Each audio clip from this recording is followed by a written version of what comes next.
अस्सलाम वालेकुम स्टूडेंट्स, कैसे हैं आप? उम्मीद करता हूँ आप सब खैरियत से होंगे। आज हम बात करते हैं सवाल नंबर 5, यानी कि हमारी सीरीज़ का जो सवाल नंबर वो सवाल नंबर 5 है। यहाँ हम बात करेंगे कि नज़्म का खुलासा किस तरह लिखा जाता है। बोर्ड में ये आपको 5 मार्क्स का खुलासा आएगा, जिसमें से आपको 4 मार्क्स का खुलासा लिखना होगा, 1 मार्क्स आपने शायर के बारे में लिखना है। खुलासा लिखने से पहले मैं आपको लिखने का तरीका बता देता हूँ कि आपने किस तरह लिखना है। सबसे पहले आपने सवाल की हेडिंग देनी है। उसके बाद आपने नज़्म का खुलासा, नज़्म कौन सी है, हमदे बारी ताला है या नाते रसूल सल्लल्लाहु अलैहि वसल्लम है, या आप बरक़ात मेहनत की बरक़ात का जिक्र करते हैं, उसी तरह आपने इस सीक्वेंस के साथ लिखना है और आगे आपने शायर का नाम लिख देना है। अब मैं आपको बताऊंगा कि आपके लिए कौन सा खुलासा जो है वो ज़्यादा इम्पोर्टेंट है और कौन सा मरकज़ी ख्याल ज़्यादा इम्पोर्टेंट है। इसके बाद हम मरकज़ी ख्याल के बारे में जिक्र करेंगे।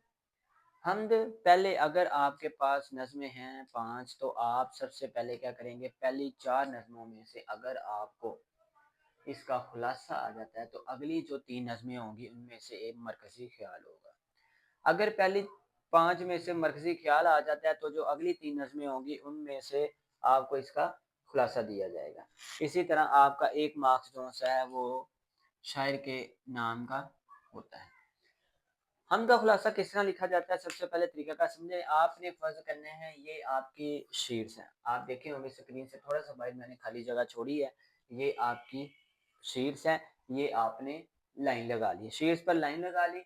उसके बाद वैसे तो आमतौर पर जो सवाल शुरू किया जाता है वो लाइन से किया जाता है, लेकिन याद रखें सिर्फ हमद के तौर पर एक खूबसूरत खुलासा पेश करने के लिए आपने इसको एक ही शीट पर शुरू करना है और उसी शीट पर आपने कोशिश करनी है कि इसको खत्म हो जाए। क्या करना है, ये आपकी लाइन्स लगी है, आपने देख लेना है कि 1.5-2 लाइन में ये आ गया, नज़्म का खुलासा आ गया, हमद आ गया, उससे नीची लाइन्स में आपने शायर का नाम इस कॉर्नर पे एक साइड पे लिख देना है। ये भी लिखा जा सकता है। इसी तरह कुछ स्टूडेंट्स इस तरह भी लिख सकते हैं, शायर का नाम मुज़फ़्फ़र वासी। तो दोनों तरीके जो से ठीक है, लेकिन इस तरह भी आप लिखेंगे तो कोई ऐसा मसला नहीं। हाँ, आगे चलते हैं। आगे आपने एक स्केल जो है वो स्पेस मजीद छोड़नी है दोनों साइड्स पे। फर्ज कर लें आपका एक स्केल इधर हो गया, इधर से आपका एक स्केल इधर हो गया, ठीक है। इस तरह आपने लिखना है। चलिए मैं आपको लिखकर बता देता हूँ कि इसमें क्या चीज़ लिखी जाएगी। जिस तरह हम का खुलासा है,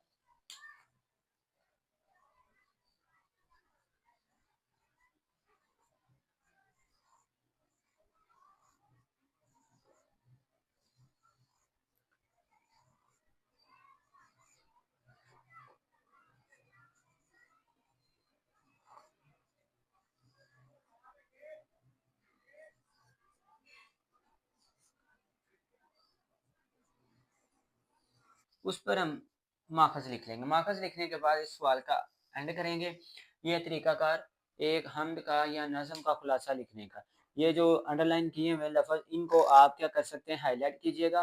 हर सवाल के अंदर कोई 2-4 लफ़्ज़ ऐसे हों जो आपने हाईलाइट करनी है, ताकि आपका सवाल जो है वो प्रोमिनेंट हो, जो गलतियाँ इसमें वो कम हो और सवाल पर जो मरकज़ी एक किरदार अदा कर रहा है वो आपका पूरा आ जाए। तो ये सिर्फ़ आपने चीज़ इस पर लिखनी है, हमद के खुलासे पर। इसके